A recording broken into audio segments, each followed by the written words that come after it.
Good evening पिलामाने आज अध्याय समस्त को स्वागत। आज अध्याय रही तुम पद्यांशर दशम श्रेणी ओडिया बही पद्य विभाग सर्वंशहा माटी विषय जहाँ को रचना कर विद्युत प्रभा देवी जे जन्मग्रहण करते 1926 मसीह देहत्याग करते 1977 मसीह से नाटरा ग्राम में जन्मग्रहण करते जोटा कि तुम कटक अभिभक्त कटक जिलार आली थाना अंतर्गत अटे। तो तांको विषय टिके आलोचना करबा। स्वाधीनता परवर्ती ओडिया साहित्य जगतर नारी कवि विद्युत प्रभा देवी थिले अनिर्वचनीय काव्य कवितार अधिकारी। से प्रज्ञादीप्त कविंक सृष्टि निश्चय तांकर स्वदेश प्रीति सांस्कृतिक चेतना जीवन बोध आध्यात्मिकता तथा निसर्ग दृष्टिर परिप्रकाश होइछि सुमंजुल। तांक सारस्वत लेखनी निश्रुत सविता कनकांजलि मरीचिका संचयन बिहायसी प्रभृति कविता पुस्तक ओडिया साहित्य को करिछि समृद्ध। स्वाधीनता परवर्ती ओडिया साहित्य जगत में विद्युत प्रभा देवी जने विशिष्ट तथा जनप्रिय कवि भाव में परिचित। स्वदेश प्रीति सांस्कृतिक चेतना जन जीवन बोध आध्यात्मिकता निसर्ग दृष्टिर मंजुल परिप्रकाश रे तांकर सृष्टि उद्भासित होइछि। कविंकर जो माटी पानी पवन कविता पुस्तक संगृहित सर्वंशहा माटी शीर्षक कवितारे कवि माटी को माँ सहित तुलना करी माटी मार मोहनीय गुणावली वर्णना करने सहित मनुष्यर सुप्त दिव्य चेतना को जागृत करने को आह्वान देइछंती। तो सर्वंशहा माटी विषय तमर गृहीत होइछि कोठू ना तमर जो कविंकर सर्वंशहा माटी शीर्षक कवितारू सॉरी माटी पानी पवन कवितारू गृहीत। सर्वंशहा होची कौन तार्थ ना सबु अली अर्दली को जी सहे आमर भारत माँ से विषय कवि सुंदर भाव में डेस्क्राइब करिसंती। चलो आ डेरी न करिक से कविता विषय आमे आलोचना करिबा। कौन कहउचंती एठी कवि विद्युत प्रभा देवी। सरब सहणी माटी सरब सहणी जी सबु किछि को सहे सबु किछि सहिबा गुण जहार सी होचंदी सरब सहणी सी होची हमर माटी भारत माता सबरी उपरे स्नेह तोहर समस्तिंको उपरे तोर स्नेह रहिछि स्नेह तोर समाने देइछु बांटी समस्तिंको भितरे तू समान भावरे स्नेह बांटी देई देइछु तार समस्त संतान मानक भितरे समान भावरे तू स्नेह देइछु तोर मिठा पानी तो धीर पवन देहे मो देइछि बल तोर जो मिठा पानी पी तोर जो पवन धीर पवन को पाई मु मोर देहरे बल जागृत करिछि शक्ति देइछि तृप्ति देइछि तू मते शक्ति देइछु तू मते तृप्ति आनंद देइछु तोर सौंदर्य रे तो गछलतार फल को खाई मु शक्ति लाभ करिछि तृप्ति पाई अछि बुझ पाइलो। बहुत इजी वर्ड लिखिचंती किछि असुविधा हबो नै पिला माने। सबुज घासर कौन बिछणा दिए कि आराम मते सबुज घासर जो कौन बिछणा तू बुनी देइचु माटी उपरे ताहा उपरे सोई मते केते आनंद मिली थाए माँ परी मोर अली अळदली केते न सहिचु सते माँ परी तू मोर सबु कथा सबु अली अळदली को सह्य करि आसीछु बुझिलो। संतान समस्त अली अर्दली सहित रोग पीड़ा निवारण पाई साइती रखिछु वृक्षलतार विभिन्न चेरमूली औषध से कथा भी मध्य लिखिचंदी। देख माँ परी मोर अली अळदली केते न सहिचु सते देह दुख पाई साइतीछु केते चेरमूली गछलता मोर केतेबेले रोग हेले रोग क्रांति हेले तू तोर चेरमूली गछलता को पान करी मोर दुख दूर होई थाए मोर रोग भल होई जाई थाए मन सुख लागी नई समुद्र रे भरी अछु हस कथा मन मोर सुख लाभ करिया पाई नई समुद्र मध्य रे भरी अछु केते हस कथा ता अर्थ कोन ना चित्त विनोदन निमंते से नदी समुद्र रे भरी रखिछि अनेक हस कथा बुझ पाइलो।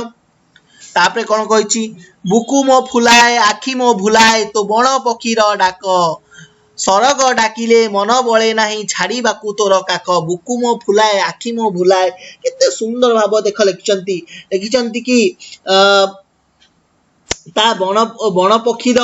डाक मन को आनमना कर देवा सहित गर्व रे वक्ष को स्फीत कर देई थाए बुकु मो फुलाए मो बुकु फुली उठे मोर अंतर भितरे फुली उठे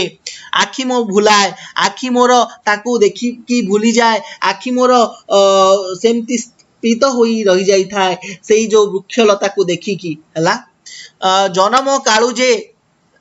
सरग डाकिले मन बळे नाही छाड़ीबाकू तोर काख अर्थात कौन ना माटी मार कोल दिव्य रही दिव्य सुख लाभ करुला बेले स्वर्ग डाकिले मध्य मार सुखमय कोल छाड़ा मनुष्य अनुच्छिक हुए अर्थात मृत्यु जेतबेले आसे मनुष्य पाखक स्वर्ग को मनुष्य जावाक पड़ी थाए से मनीष अत सहज जापे ना कारण से माया मोह सबू लगी जाए धरणी माँ सहित तो छाड़ी जगह छाड़ा इच्छा हुए ना है जन्म कालू जे देहे तो आघाते केते न देइछि मुहि निज छुआ बोली सबु दोष सीना खेमी अछु एका तुही जन्म कालू जेतबेले मु जन्म ग्रहण कली सेतबेले तो ऊपर केते आघात देइछि तोते माटी को केते मु कष्ट देइछि केते न देइछि मुहि निज छुआ बोली निज छुआ मु तोर निज छुआ बोली सबु दोष को तू क्षमा करि देई आसी अछु है लिखिचंती हला केते जन्मर पुण्य कर्म बल मानव ही पवित्र देवभूमि रे जन्म ग्रहण करे जन्म काल से माटी माँ पाखरे जेते राग रोष ता देहरे जेते आघात देले मध्य सकल दोष को निज संतान मन करी माटी माँ क्षमा करी देई थाए सेही माटी माँ अमाप शक्तिशालिनी अटे बुझि पाइलो से ही लिखाई अमाप धरीजु दे टिके मते अमाप धरीजु अमाप माने प्रबल प्रचुर धरीजु माने केते शक्ति तू धरीचु दे टिके मते मते टिके देई दे निदा हेउ मोर छाती मो छाती को मु टिके निदा हो निजे दुख सही जगत पाई लागी पड़े दिन राती मोर जेते दुख सहिले भी दुख सही मु ए जगत पाई जगतर सेवा करिवा पाई मु दिन राती लागिबा को चाहूची तू मते शक्ति दे मा यह कहउचंती हला से कहते तेणु कवि निजे सकल दुख को निज आपणार जगतर मंगल कर्म निमंते नियोजित करने निमंते निज छाती को टाण करने माटी माँ निकट शक्ति प्रार्थना करिसंती बुझिपाइल तापरे कौन कहते देह सीना तोर पहाड़ पथर तोर देह सीना पहाड़ पथर किंतु प्राण होची कौन पतर भलिया से ही कहते माटी मार शरीर पहाड़ पथर गठित हेले मध्य तार प्राण होची कोमल पत्र सदृश दुख दड़मड़ी सहिबाकू मते करी दे तोर परी टाण अर्थात दुख जंजाल दड़मड़ी माने जंजाल सहिबाकू मते मध्य करी दे तो तू जेमती टाण होइकी छिड़ा हेचु शक्त होइकी छिड़ा हेचु पहाड़ भलिया सेमती मते मध्य टाण करी दे शक्त करी दे संसारर दुख जंजाल को सहिया पाई तापरि दृढ़ करिया को कवि एठारे निवेदन करिसंती बुझिपाइलो तापरे कौन कहते देख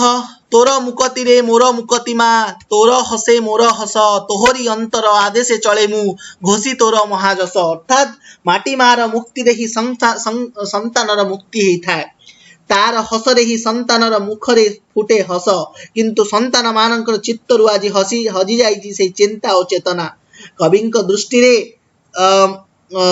तुमे होउछ कोन तोर जो मुक्ति तू मुक्ति पाइले मध्य मोर मुक्ति ही जीव तोर हसरे मोर हस तोर अंतर आदेश रे तोर आदेश रे चले मु चले घोषी तोर महाजस तोर जो महाजस महागान जस करी घोषी मु मोर जीवन अतिबाहित करे चिर दुख रे तो पाहांती अंधार राति आसु अछि पाही से नुआ सपने फुले मु आनंदे जय गान तोर गाई चिर दुखर तोर पाहांती अंधार अंधार को पाहांती हेला परे राति आसुअछि पाही राति पाही आसुअछि से नुआ सपन देखी मु आनंद रे फुली उठुछि तोर जयगान गाई आनंद रे फुली उठुछि बुझ पाइलो तू ही देवभूमि तू ही वीरभूमि तुम्हें होच देवभूमि तुम्हें होच वीरभूमि तू ही मोर भारत माँ तू मोर भारत माता तोर पाद दोड़ी मुंडे होई बोली